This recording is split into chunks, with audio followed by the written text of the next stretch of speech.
Hola, ¿qué tal? Qué gusto saludarles desde Al Banquillo. Gracias por su sintonía.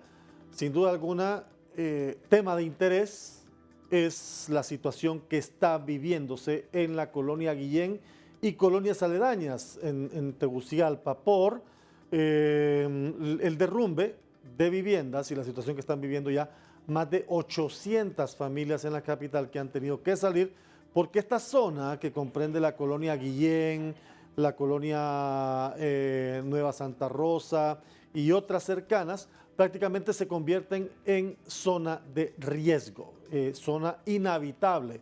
Y eso lo vamos a ir dialogando con nuestro invitado hoy, el profesor Carlos Héctor Savillón, es profesor de geografía y también es miembro de la Asociación de Geógrafos de los Estados Unidos. Pretendemos que con don Carlos tener una explicación bien detallada de qué es lo que está pasando en este sector y lo que puede pasar en otros sectores. Así que, don Carlos, qué gusto saludarle nuevamente y bienvenido al banquillo. Muchas gracias, Aldo. Un placer estar nuevamente en el banquillo y con todo gusto para compartir con la población hondureña, sobre todo la capitalina, que tengamos los conceptos claros, ¿verdad?, de qué es lo que está pasando, saber como ciudadanos, como hondureños, como posibles compradores de terrenos, de casas, dónde debemos y dónde podemos hacerlo y dónde no debemos hacerlo bajo ninguna circunstancia.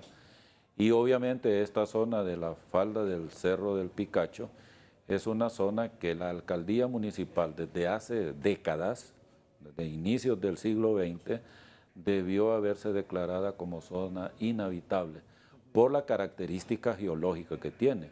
Sí. Es un plano de falla.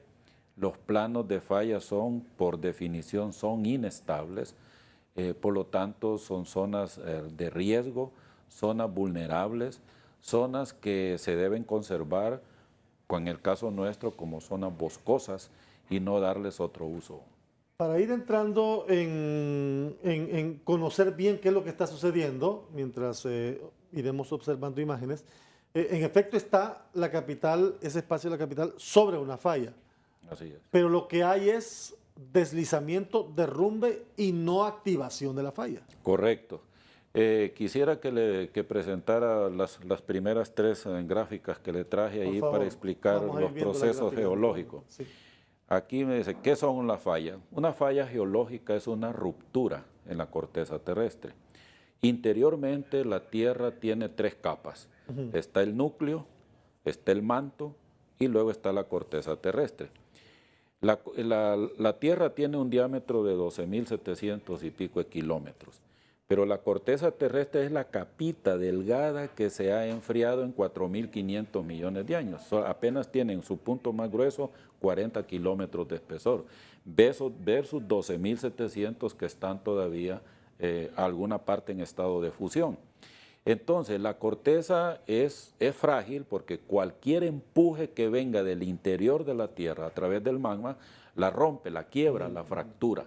Pues allí tenemos que es una falla geológica, es una ruptura en la corteza terrestre. Ahora bien, hay rupturas que son profundas, que le pueden llegar hasta los 200 kilómetros de profundidad, ¿verdad?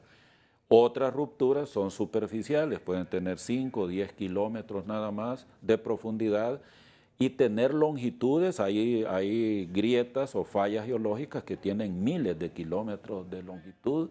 Por ejemplo, toda la costa pacífica de Sudamérica, ¿verdad? Hay una ruptura aquí mismo en Centroamérica, toda la costa pacífica de Centroamérica, hay una falla geológica allí. Entonces, ahora bien, una falla geológica, que regrese. La anterior, por favor. La anterior. Antes. Los tipos de fallas que hay. Hay varias fallas. Hay fallas en las que el desplazamiento es de tipo vertical. En la primera que tenemos allí es el caso de Tegucigalpa. Es vertical. Es vertical. Sí. El bloque que está, ahí la flecha me indica el bloque que se hundió, que sería donde está Tegucigalpa, y el bloque que se levantó, que sería el Picacho, y sería el cerro del Berrinche, que le llamamos. Que está atrás, sí, correcto. Entonces, la falda del Picacho es esa parte del plano de falla que le llamamos, y allí es donde está el reparto, donde está la Guillén, donde está la Santa Rosa, donde está la Suazo Córdoba. todo el Chimbo, toda esa está en Toda esa parte que se mira como línea continua, como perdón, línea, como línea sí, continua, como caligrafía, que se sí. mira, ese es donde están estas colonias. Ese es el plano de falla, el plano de la falla de Tegucigalpa, como se le llama a esta falla. Entonces, aquí hay que aclarar el punto. Sí. Aquí no ha habido activación de la falla como en muchos medios de comunicación estoy escuchando. Cuando una falla se activa, lo que hay son sismos, terremotos, temblores, y aquí no ha habido nada de eso. Lo que ocurrió es un deslizamiento de todo el material sedimentario que se ha depositado en la zona, y es un material suelto, arcilloso, y puesto en una pendiente, al estar cargado de humedad, viene por efecto de la gravedad, va para abajo. Esa es la principal causa por la que se dio este deslizamiento, que estaba cargado de humedad. Está cargado de humedad. No hay piedra abajo, es puro barro. Si usted ve las fotos que han aparecido de la colonia Guillén, usted ve un corte del hundimiento de la calle que se dio, allí ve usted 2 o 3 metros de pura tierra, no hay rocas, es pura tierra, y tierra arcillosa, que la arcilla cuando absorbe agua se vuelve plástica, o sea, se vuelve lodo, y eso va para abajo, nadie lo va a detener, ¿verdad? ¿Y por qué tanto tiempo ha tardado? Es decir, era cuestión de tiempo, decían algunos, ¿verdad? Porque yo soy de los que creo que estamos pagando los errores de 50, 60 años atrás, permitir Correcto. que la ciudad creciera hacia ese nivel. Pero esta zona, entonces, ¿qué se puede esperar de esta zona ahora? Es que esta zona, para empezar, debió haber sido declarada inhabitable desde siempre, ¿verdad? Sí. Pero claro, cuando los españoles estuvieron aquí explotando una mina, porque los planos de falla precisamente tienen esa particularidad. Cuando se produce el roce de los bloques que se desplazan uno separándose del otro, el calor generado allí da lugar a que salgan soluciones higrotérmicas, como se llaman, del magma. El magma está a temperaturas altísimas, sí. 300, 400, 500 grados, ¿verdad? Entonces todo el material ahí está en estado de fusión. Pues entonces en esa actividad se conjuntan elementos químicos en estado líquido que cuando salen a la superficie se acumulan, y entonces cuando se enfría esto, uno encuentra allí depósitos de oro, depósitos de plata, depósitos de cobre y de varios metales. Entonces los españoles encontraron en la falda del Picacho, que los indios le llamaban Cerro Zapuzuca, por cierto. Entonces allí encontraron depósitos de oro y plata, ¿verdad? Y la explotaron, y así fue como quedó el barrio La Cabaña, como quedó Buenos Aires, como quedó el Bosque, que vienen desde entonces el poblamiento. Ya el poblamiento del Reparto es más reciente, porque yo me acuerdo que allá en los 60, Roberto Ramírez Folgar, correcto, sí, fue el que urbanizó el Reparto. Ya eso es de los 60 para acá. Eso no debió haberse permitido. Claro, hay otro detalle aquí. Estos fenómenos geológicos se producen, muchas veces son imperceptibles, pero se están dando. Por ejemplo, un sismo. La energía que se va acumulando por el magma se va acumulando y se va acumulando. De repente la tierra no soporta y rompe en un terremoto. Pero se estuvo acumulando durante mucho tiempo ese hecho. Entonces aquí, para poder urbanizar el Reparto y todas las otras colonias, hubo que deforestar. Al deforestar dejamos expuesta todo ese material suelto, como repito, mucho material suelto que hay allí, ese quedó desprotegido porque las raíces de los árboles ayudan a retenerlo, para empezar, ¿verdad?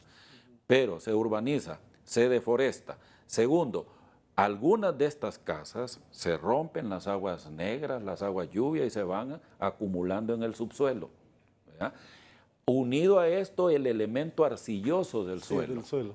Entonces, y luego puesto en una pendiente, porque ahí hay zonas con pendientes de 45, 50, 60 grados. Pareciera que hay cortes también, ¿verdad? Pendiente, corte, pendiente, corte. Sí. Bueno, eso es cuando se produjo, cuando se vino produciendo esta ruptura de la corteza terrestre, se dieron como especie de gradientes, ¿verdad?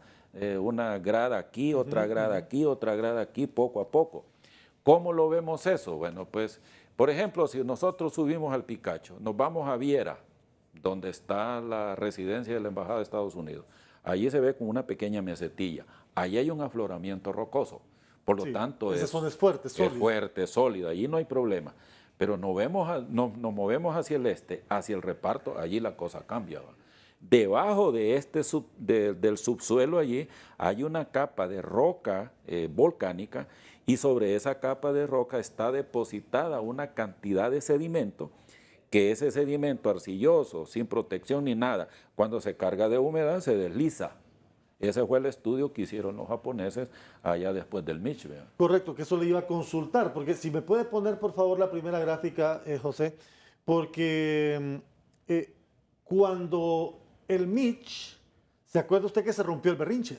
Sí, sí, ¿Verdad? sí, se vino. Se vino el berrinche, se vino el y se berrinche formó un dique. y formó un dique en el río. Y ese dique provocó La inundación de Se vino, Comayagüela y de La Hoya y de toda esa zona de Tegucigalpa. ¿Puede pasar algo similar en esta zona? Puede llegar a pasar. Si, por ejemplo, todo este material que estamos viendo ahí, porque esto, la parte más baja de esta zona es el río Chiquito. Sí. Eventualmente pudiera llegar a pasar, ¿verdad? Que un bloque de esto, por ejemplo, Villadelmi.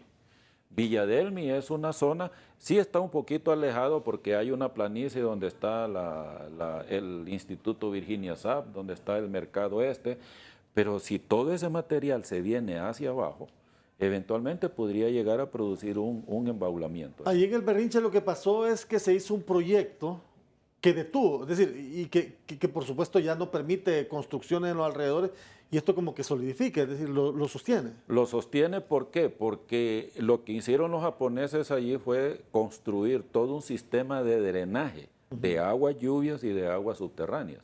Entonces, las aguas lluvias allí son recogidas en canales superficiales que están a la vista. Estas aguas se colectan ahí, se impide que se filtren en el suelo. Y debajo también, por debajo hay tubería que colecta el resto de aguas y todas ellas se tiran al río. Entonces el berrinche se ha estabilizado por eso. Pero no hay que construir y no se debe construir en el berrinche. Porque si se hace, volvemos al problema que hubo para el Mitch. Sí, ahí se bloquea el espacio para que se puedan generar nuevas construcciones o nuevos asentamientos por la naturaleza del riesgo. Exactamente. Entonces aquí está probado que si aquí en esta zona de la Guillén, por ejemplo, ya no más construcciones, ya sacar todo ese material de desecho que ha quedado y someter esta zona a un proceso de estabilización, nada de construcciones, un programa similar al que hicieron los japoneses en el berrinche, y luego plantar árboles allí, volver a forestar toda la falda del Picacho, volverla a forestar, eso es lo que debemos hacer, ¿verdad?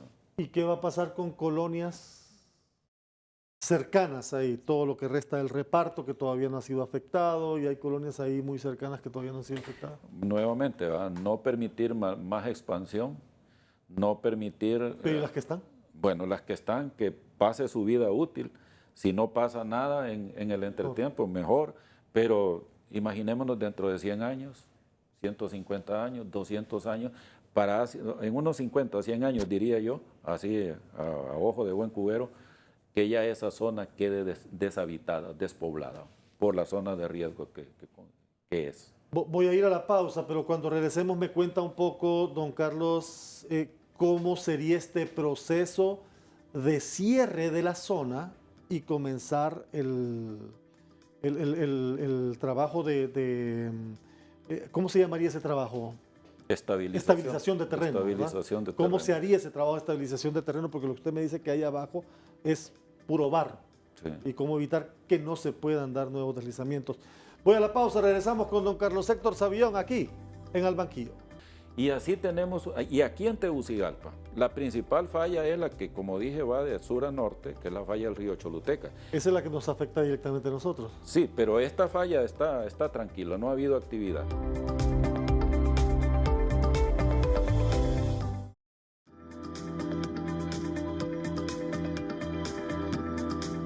Estamos de regreso en Al Banquillo, dialogamos con don Carlos Héctor Savillón. Estamos evaluando junto a don Carlos lo que ha pasado y lo que puede seguir pasando en esta zona en donde se presentaron los derrumbes. No se activó una falla, sino que se presentaron derrumbes sobre una falla que ya es existente en la capital y que prácticamente nos viene haciendo pagar, don Carlos, yo digo, los errores de 50, 60 años atrás, porque Tegucigalpa no ha crecido con un plan de urbanismo ni tampoco de administración correcta de los suelos.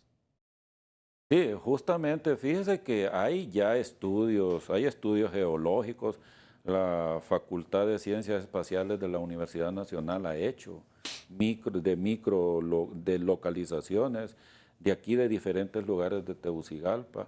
Hay mapas, por ejemplo, sobre disposición de acuíferos, es decir, de aguas subterráneas. O sea, hay estudios que se han hecho, pero lamentablemente las autoridades a esos estudios No le he hecho caso. no les hacen caso, ¿verdad? Entonces, de ahí es donde uno aporta, como ciencia se hacen aportes, pero las autoridades lamentablemente no le hacen caso a esos estudios, ¿va? Y el problema que decíamos, que hoy usted está viviendo este problema, pero 3, 4 semanas después usted va a ver gente que se va a instalar a cierta parte de un cerro y las autoridades se van dando cuenta cuando ya tienen un patronato. Claro. Y cuando van a exigir que le pongan energía eléctrica y de repente llega el ENE y le pone un poste. Y ahí se empieza a generar una situación. Fíjese que puede derivar usted en esto. el caso del Pedregal, es decir, no la colonia, sino que la loma esta del Pedregal que se le llama, que está al oeste de Comayagüela. Esa loma del Pedregal es un volcán. El que lo dude, pues que vaya allá a la cima y va a ver una laguna allí. Esa laguna del Pedregal es el cráter del volcán, es el cráter, ¿verdad? Allí está, es redondita y todo, muy bonita. Pero toda la loma esa, donde está Ciudad del Ángel, donde está La Ulloa, donde están todas esas colonias, y esa es la zona que se está poblando más en Comayagüela.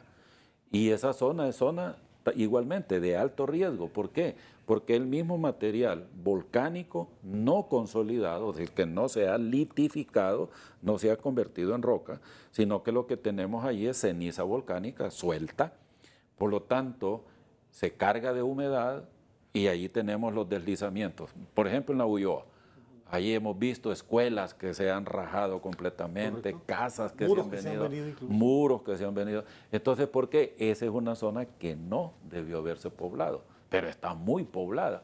Entonces, volvemos al punto, estamos pagando los errores o las consecuencias de los errores que hemos cometido, que han cometido las autoridades al permitir ese tipo de fenómenos. Y relacionado con esto, usted sabe que durante el Mitch, por ejemplo, la zona de la isla, la zona de Comayagüela, la zona del Prado, la zona de La Vega, todo eso quedó completamente inundado. Sí. Pero ahí pasó, incluso el Congreso Nacional emitió un decreto prohibiendo que se volviera a poblar esa zona. Ahí están las casas otra vez, ¿verdad? Sí, entonces, sí. Se emiten leyes y no se cumplen. Salvo las del lado de La Bolsa, del barrio La Bolsa, que se perdieron y todavía quedan algunos vestigios. Los demás ya están habitadas. Ya están otra vez, ¿verdad? Entonces, y esto va a volver a pasar porque el Mitch fue un evento. Los eventos meteorológicos de la actualidad cada vez son más numerosos y son más fuertes. Los huracanes son más violentos, las inundaciones atrás quedó aquello cuando decían que cada 20 años, ¿verdad? Sí. Por ejemplo, cuando el FIFI en el 74 y esperaban uno en el 94 y como no vino, entonces sí. Llegó hasta el 98, pero hoy lo vemos cada vez más seguido. Sí, cada vez más frecuentes. Bueno, ETA y OTA nos agarró seguido. Correcto. Entonces, ante esa situación que estamos viendo con que la gente le llama el cambio climático, yo le llamo calentamiento global, porque en realidad eso es lo que está pasando. La atmósfera se está calentando demasiado por la gran cantidad de gas carbónico que le estamos tirando. Millones de carros circulando, aviones, barcos, trenes, gente quemando zacate, quemando madera, deforestando. Es decir, todo ese gas carbónico, el CO2 que le estamos echando a la atmósfera, eso es lo que está produciendo el calentamiento de la atmósfera. Y el calentamiento trae como consecuencia los eventos meteorológicos más violentos que se están dando. Lo platicábamos con usted, hay partes del Cerro del Picacho que no están habitadas, pero que se están viniendo. Pero que se están viniendo, precisamente ahorita con estas últimas tormentas, si uno ve hacia el Picacho, allí por la zona de, un poquito a la altura del Rincón o la salida de Valle de Ángeles de Tegucigalpa, allí vemos un derrumbe que se acaba de producir, y no está poblado, ¿ah? Y se vino para abajo. Entonces, si la falda del Picacho sigue siendo poblada como ha venido ocurriendo, estos eventos se van a seguir ¿Esas dando. faldas están en riesgo de seguir? Claro, moviéndose? claro, por eso es que no debemos deforestarla, la debemos reforestar, las zonas que se ha cortado la vegetación, no urbanizar ni nada de eso, dejarlo como un pulmón de la ciudad, ¿verdad? Eso es lo que tenemos que hacer, ¿verdad? Usted me decía antes de ir a la pausa que esta zona en donde se generó el derrumbe, estamos hablando de cuánto aproximadamente en terreno. ¿Tiene una idea de cuánto más o menos es la extensión de ese terreno que se, No, que se convirtió? allí son varias hectáreas de terreno. Lo que es la Guillén en La sí, Guillén. no sé cuántas hectáreas sean, pero es mucho. ¿Qué hay que ¿verdad? hacer inmediatamente ahí, don Carlos? No, allí es, bueno, primero ya la gente que la han desalojado, porque ya Ya. no pueden seguir viviendo allí, luego limpiar esa zona de todos los desechos de casas que se ha producido y luego construir un sistema de mitigación como el que se hizo en el Berrinche. Ya está la experiencia del Berrinche, ha funcionado, entonces ya vemos que sí funciona. Y luego, entonces, con ese plan de mitigación y luego reforestar la zona, porque eso es lo que queda en esa zona. Pero usted lo que tiene ahí es barro, Es lodo. barro, es barro, eso es lo que tiene.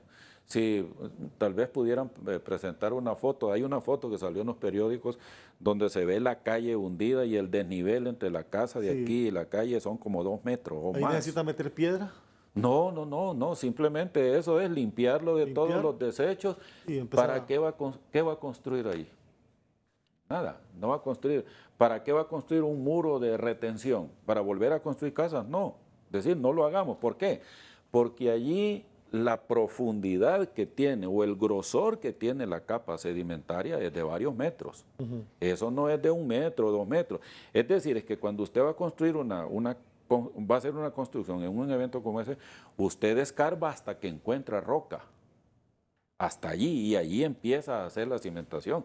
Pero allí usted tiene que gastar una millonada para encontrar la roca y hacer un muro. ¿Para qué va a hacer Entonces lo ese mejor muro? que debe hacer en este momento la autoridad municipal es estabilizar y reforestar. Sí, reforestar, exacto. Sacar todo ese material, todas las casas que se vinieron abajo, ¿qué se puede recuperar de ahí?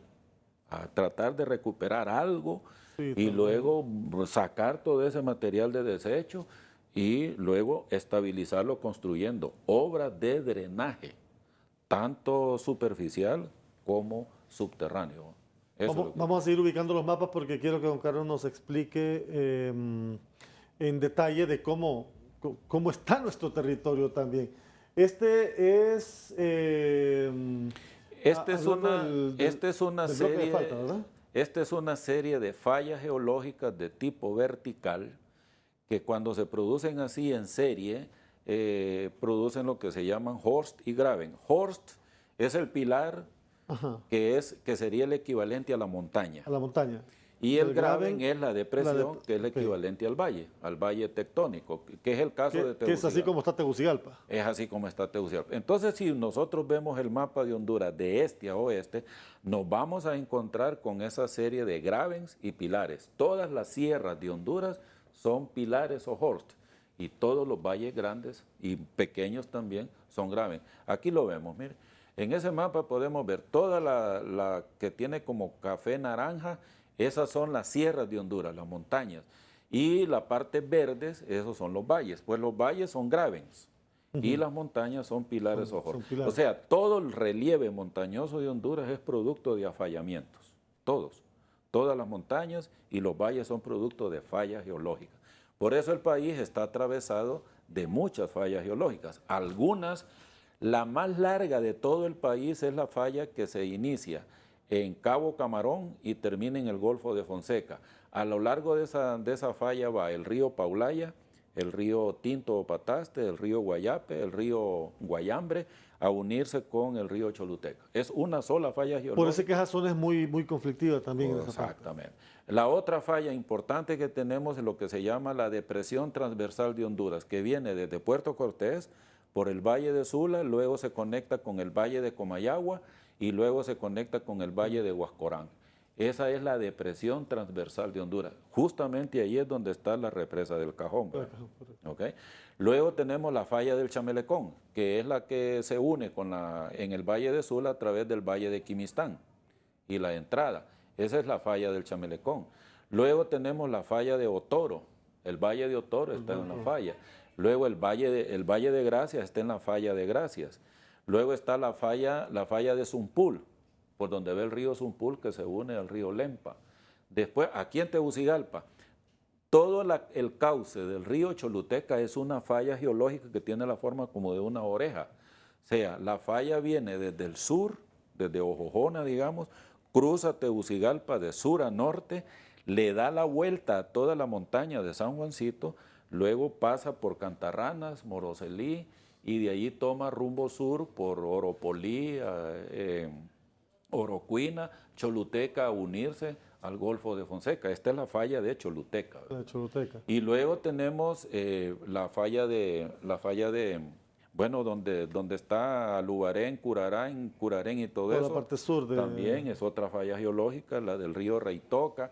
Y así tenemos, y aquí en Tegucigalpa, la principal falla es la que, como dije, va de sur a norte, que es la falla del río Choluteca. Esa es la que nos afecta directamente a nosotros. Sí, pero esta falla está tranquila, no ha habido actividad. Ahora, fallas unidas a esta, la falla de Tegucigalpa, que es por donde ve el río Chiquito, esa es una falla. La falla de Guacerique, por donde está la represa de los Laureles, es otra falla geológica. Luego está la falla de Támara, donde está el Valle de Támara, también es una falla geológica. Aquí por el este está el Zamorano, que es una falla que se une a la del río Choluteca. Y así es, tenemos fallas por todos lados, ¿verdad? Algunas son más extensas, otras son menos, ¿verdad? Bueno, al volver de la pausa me va a contar un poco qué impacto pueden tener las diferentes fallas, tomando en cuenta el riesgo de vulnerabilidad en la que está prácticamente todo el país, en algunas zonas que son bastante complejas, porque seguramente esto que pasó en Tegucigalpa causa ya temor, causa alarma, a nivel de otros municipios que han ido creciendo de la misma manera, de manera desordenada y sin planes de administración de suelos y mucho menos planes de urbanismo. Estamos en Al Banquillo, regresamos en breve. Por eso es que la gente que vive ahí, mi consejo es, busque otro lugar. Si no le ha afectado todavía, está a tiempo, busque otro lugar donde irse a vivir, pero allí no le conviene seguir viviendo.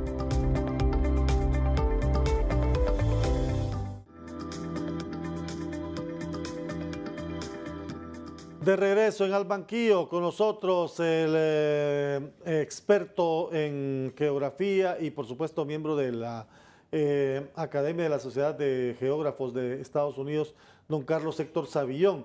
Vamos a seguir hablando de lo que nos está pasando en el plano local, pero bueno, hoy a nivel internacional se ha conocido de un nuevo sismo, un nuevo evento sísmico, esta vez en México. Si lo ubicamos por favor en pantalla.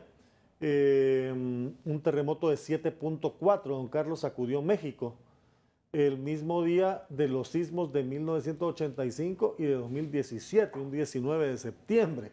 Coincidencia la fecha o no, pero bueno, es el mismo día que ocurrieron sismos similares en 1985 y uno más reciente en 2017, y este que tuvo su epicentro en el estado de Michoacán, apenas unas horas después del simulacro habitual de esta fecha. Las autoridades registran al menos un fallecido.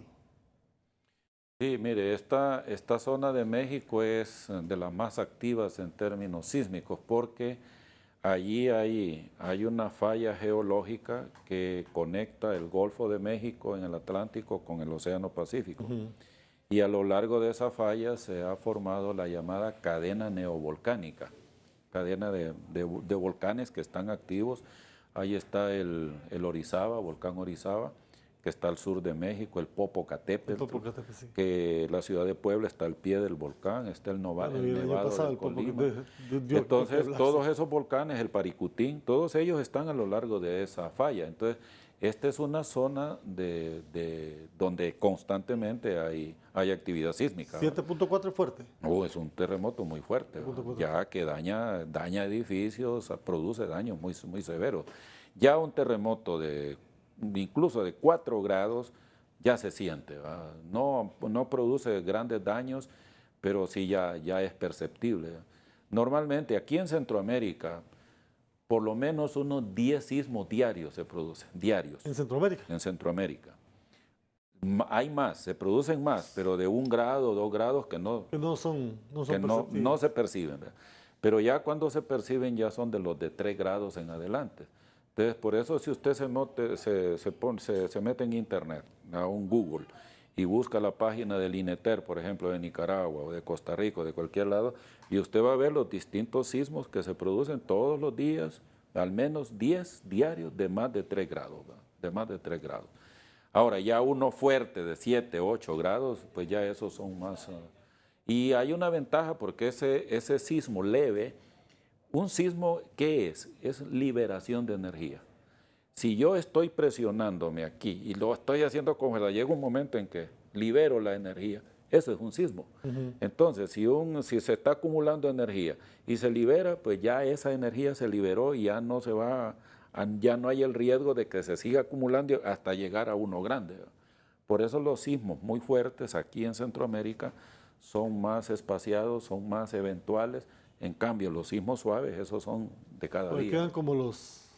Ahora bien, la principal causa de los sismos en Centroamérica es el empuje de la placa de Cocos, ¿verdad? Allí tengo un mapa precisamente de Centroamérica, donde la placa de Cocos es una placa muy activa que está empujando en contra de Centroamérica, esa precisamente. Aquí dice placa del Coco. Esa placa tiene un desplazamiento de unos 6 o 7 centímetros por año, que es una velocidad alta, ¿va? Entonces, esa placa está empujando contra la placa del Caribe, que es donde está la mayor parte del istmo centroamericano. Al norte tenemos la placa de Norteamérica y la placa de... esa franja azul que vemos en el Caribe, ese es el límite de la placa entre nosotros, la placa del Caribe, y Norteamérica. Por eso cuando se producen sismos en nuestro territorio, en la zona de Islas de la Bahía, es a lo largo del límite de la placa norteamericana con la placa del Caribe. Nosotros estamos justamente... en la esquina. En la esquina, nosotros estamos en la esquina. En la mera esquina. Sí. Por eso en el caso nuestro, ¿cuáles son los sismos que sentimos más? Los que se producen en la placa en la fosa de Mesoamérica, como se llama, alrededor del Golfo de Fonseca, entre Nicaragua, El Salvador, Guatemala. Cuando hay sismos allí, los sentimos aquí, sobre todo en Occidente y aquí en el centro. O cuando se producen en la falla del Motagua, porque la falla del Motagua es el límite entre la placa norteamericana y la placa del Caribe en Centroamérica. Entonces las zonas fronterizas como Puerto Cortés, el Valle de Sula y toda la zona de Copán, Santa Bárbara, como están próximas a la falla del Motagua, pues cualquier sismo que se produce allí, allá lo sienten también. Por ejemplo, el terremoto de Guatemala de 1976 produjo muchos daños en Puerto Cortés, en Omoa y en Occidente, ¿verdad? Por la proximidad que tienen ellos a esa falla. Entonces, pero la que produce mayor empuje es la placa de Cocos, porque la placa de Cocos es allí se produce, en geología se le llama subducción, cuando una placa oceánica se mete debajo de una placa continental. Y eso entonces, o en una subducción hay mucha actividad sísmica, hay mucha actividad volcánica. Por eso vea que toda la cadena de volcanes activos que hay en Centroamérica están en la costa del Pacífico, ¿va? Porque hay una zona de subducción. Mientras que en la placa en el límite de la placa del Motagua es un desplazamiento horizontal que está ocurriendo ahí. No es de tipo vertical, sino que horizontal, ¿verdad? Entonces, sí hay actividad, pero el movimiento de la placa norteamericana es más lento, tal vez 1 o 2 centímetros por año, mientras que la placa de Cocos sí tiene un movimiento bastante fuerte. Ya 7, 8 centímetros por año ya es un movimiento, ya es fuerte. ¿Y en la región cuál es el país más expuesto a estos fenómenos? Bueno, aquí en Centroamérica, El Salvador, Guatemala, Nicaragua, Costa Rica, esos son los que tienen mayor, porque son los que están allí a la orilla de la fosa. Sí, porque El Salvador normalmente nosotros sabemos que es un país expuesto. Expuesto, sí. Nicaragua también. Nicaragua también, sí, Costa Rica. Y Guatemala que la tiene por los dos lados, por el área del Pacífico y por el área del Motagua. ¿Y nosotros? Nosotros, Tal vez en menor escala. en menor escala, el área de menos sismicidad en Honduras es la Mosquitia. A medida que uno se va moviendo al centro y al occidente, ya la sismicidad va aumentando por la proximidad a estas dos fallas geológicas. Y cuando se dan eventos como estos, por ejemplo, la capacidad de reacción de los países debe ser importante. Y más cuando se presentan en porcentajes o en impacto como este de México que mostramos. Creo que también Taiwán fue de 6.9. Y Taiwán es regularmente expuesto también es que, mire, a Aldo, eventos sísmicos. En el mundo hay 3 zonas muy calientes en términos de sismicidad. Las zonas de mayor sismicidad y donde se dan los terremotos más violentos es en Alaska, es en Chile y en el oriente de Asia, o sea, la zona de Taiwán, Japón, esa zona. Allí es donde los terremotos más violentos se han registrado en Chile, que han llegado hasta casi 9 grados. En Alaska igual, 8.5, 8.8. Son terremotos muy violentos. Y luego la zona de Taiwán, Japón, también son muy violentos.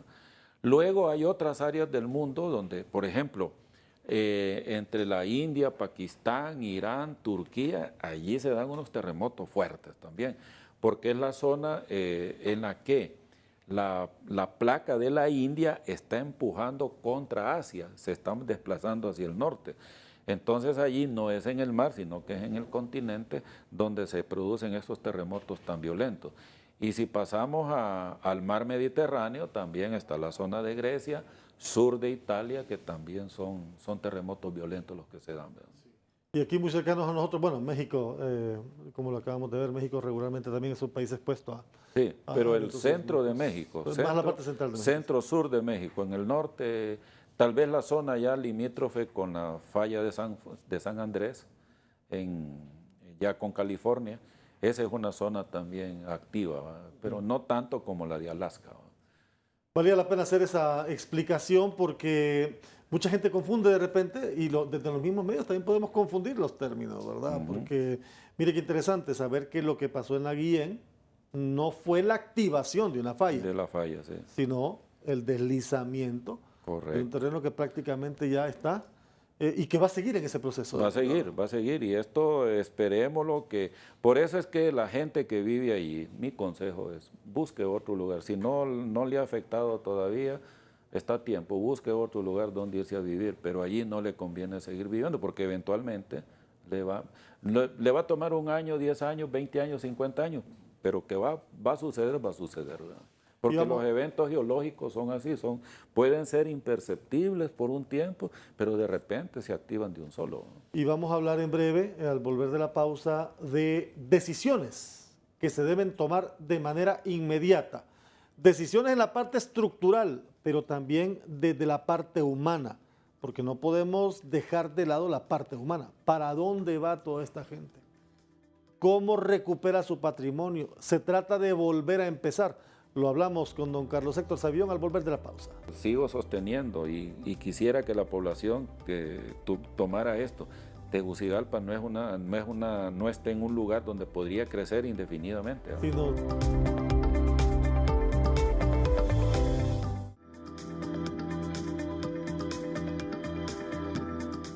Estamos de regreso en Al Banquillo con nosotros, don Carlos Héctor Savión. Estamos analizando, evaluando, compartiendo información importante relacionada con esta zona de destrucción en Colonia Guillén y qué provoca, las causas que lo están provocando.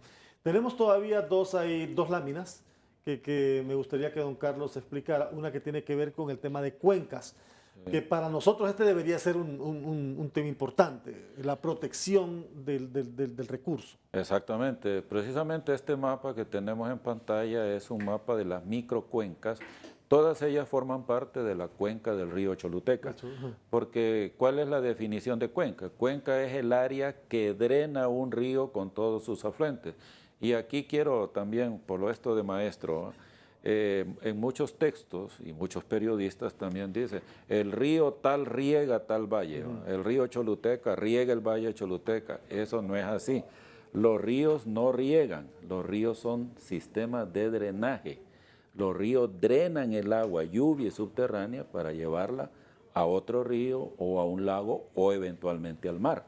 Entonces, por eso son sistemas de drenaje. Entonces, la cuenca es el área que drena todo un río con sus afluentes. Pues aquí tenemos la cuenca del río Choluteca, la parte alta, por cierto. Solamente, sí, esa es la parte alta, eso le iba a decir que es la parte solamente alta. La zona de alrededor de Tegucigalpa.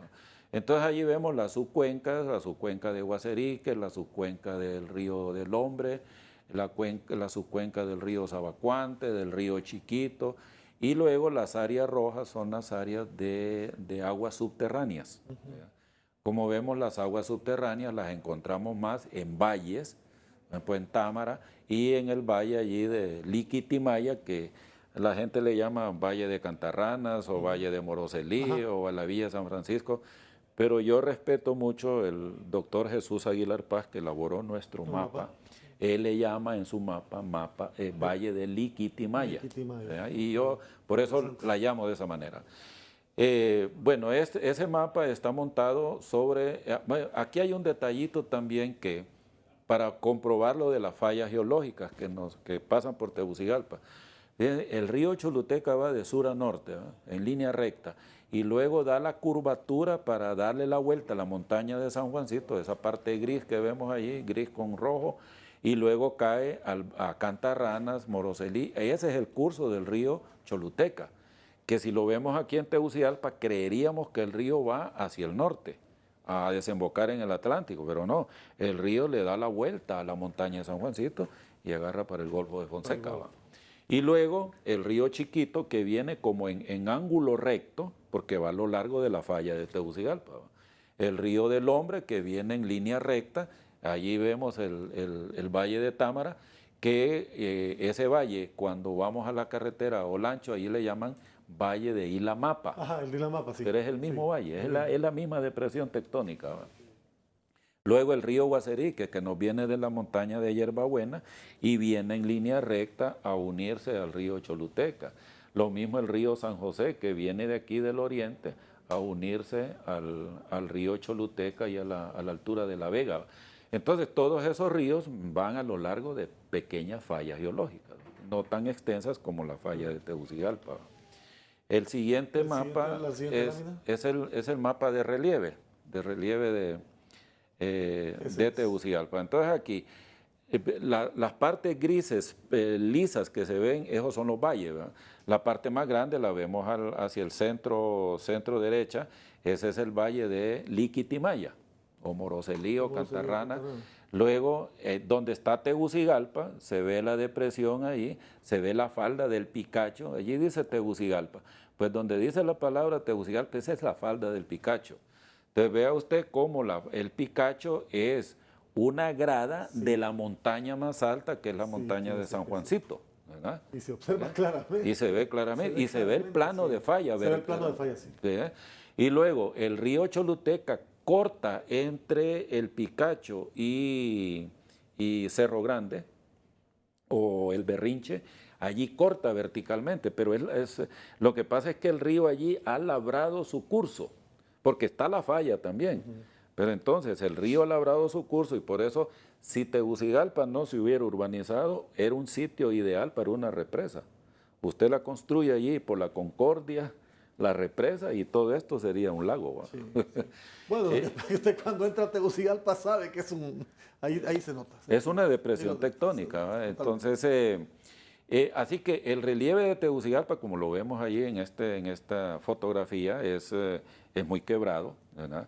Y ese elemento hay que tenerlo presente al momento de urbanizar. Sí. Para urbanizar, para planificar. Yo sigo sosteniendo y quisiera que la población tomara esto. Tegucigalpa no está en un lugar donde podría crecer indefinidamente, ¿no? Sí, no, ya Tegucigalpa creo que dio... Ya no hay donde... Hay que establecer cuál sería la población óptima para Tegucigalpa. Con los recursos que tenemos, con el relieve que tenemos, hasta dónde Ajá, y es ¿Cuántos una población habitantes que va en podría llegar? crecimiento. Y luego descentralizar la urbanización. Ya esta población diluirla en lugares del interior, como lo ha hecho Colombia, por ejemplo. Totalmente. Colombia tiene un montón de ciudades. Porque la ciudad creo que no da para más de, No da para más. 1. Pero también hay otro elemento, Aldo, y es que 1.3. que dejemos de urbanizar las tierras agrícolas que tenemos, porque ese es el otro gran pecado que estamos cometiendo. Vaya usted al Valle de Sula, tierras de primera, urbanizadas. Ahí hay maquilas, ahí grandes colonias, ahí estadios y tierra agrícola de primera. La estamos, yo diría, mal utilizando, porque todas esas construcciones fabriles se podrían construir en otros lugares donde no estemos destruyendo suelo agrícola. En el Valle de Olancho estamos destruyendo suelo agrícola por urbanización. En el Valle de Comayagua igual, y en todos los países estamos haciendo eso. Esta gente de la colonia Guillén, ¿qué va a pasar con ella? ¿Qué respuesta le debe dar la alcaldía? ¿Para dónde va? Bueno, primero... ¿Tiene terrenos? ¿Tiene terreno la alcaldía? ¿Tiene tierra la alcaldía? Tiene que reubicar. Eso es un sí o sí. Allí no hay otra opción. La tienen que reubicar porque no hay de otra. ¿Dónde? Pues aquí es donde tienen que hacer ¿cómo se llama? La investigación la alcaldía. Sí tiene terrenos la alcaldía, que sí los tiene. Entonces, determinar si esos terrenos son habitables o no. ¿Cuáles, por ejemplo? Bueno, Valle de Támara, ese es habitable. El Valle de Ilamapa es habitable. Y aquí yendo para el sur también hay zonas habitables también, ¿verdad? Porque la zona sur está constituida por un tipo de roca que le llamamos de la formación Padre Miguel, que es una roca formada de polvo volcánico, pero como se depositó hace millones de años, ya está compactada. Por lo tanto, usted en la Satélite, en Los Robles, en la 15 de septiembre, allí usted no tiene problemas que se le hunda, que se le raje la casa ni nada. Hay una buena base geológica. Aquí en esta zona de Tegucigalpa, centro-oriente, es donde tenemos el problema porque es la formación Valle de Ángeles, que es material arcilloso. Son decisiones que tiene que tomar y de inmediato la alcaldía, ¿verdad? De inmediato. Sí. Porque esta zona ya no puede ser habitable. Esa opción que están considerando de habitar Ciudad Mateo, yo no la considero apropiada. Es decir, periodísticamente yo creo que no. Ya periodísticamente hemos cubierto eso, sabemos cómo está la situación. Sí, no creo que sea una opción. No se debe, por lo mismo, porque tenemos una reserva acuífera allí muy importante y no es posible. Es poner en riesgo más bien la salud de miles de personas. De miles, de millones de personas posiblemente. Yo creo que eso no debe ser considerada esa opción. Hay que tomar decisiones prontas. La gente no puede estar en albergues tanto tiempo. No puede estar no va a pasar lo que pasó en los macroalbergues, ¿se acuerdan de los macroalbergues? Sí. Para poderlos reubicar. Pero fíjese que ahorita tenemos ese montón de contenedores que estaban construyendo la tal ciudad de Amante. Pudiera ser una opción temporal. Sí, que sirva de algo. Sí, pues que sirvan de algo por mientras se construye una solución más permanente. Don Carlos, agradezco que haya participado con nosotros. Creo que ha sido muy ilustrativa su participación para que conozcamos qué es lo que vivimos en Tegucigalpa y lo que nos puede venir si no tomamos decisiones ya. Estamos pagando decisiones que no se tomaron años atrás, errores del pasado. Pero hay que comenzar tomando decisiones ya para proteger a generaciones siguientes. Así es. Porque mucha gente quizás no vea el problema inmediato en 5, 10, 15, 20 años, pero una generación siguiente sí. Así es. Así que le agradezco que haya participado. Muchas gracias por la invitación, un placer. Don Carlos Héctor Sabión con nosotros aquí en Al Banquillo. Gracias a usted por su sintonía y nos encontramos en la próxima.